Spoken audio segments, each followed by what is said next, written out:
দাউদ শরীফের বর্ণনা 4259 নম্বর হাদিসের বর্ণনা। নবীজি বলেন, কিয়ামতের আগে একের পর এক ফিতনা তোমাদের সামনে আসতে থাকবে।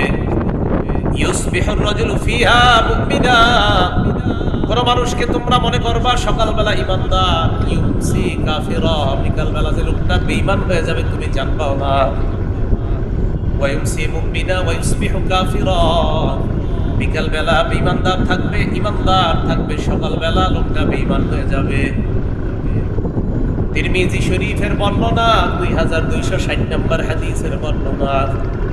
قال رسول الله صلى الله عليه وسلم, নবীজি বলেন, ইয়াতি আলান নাসি জামান, এমন একটা সময় মানুষের উপর আসবে, সাবিরু ফীহি আলা দীনিহি কাল কাবিজি আলাল জাম, যেই জামানায় হাতের মধ্যে আগুন রাখা যেমন কষ্ট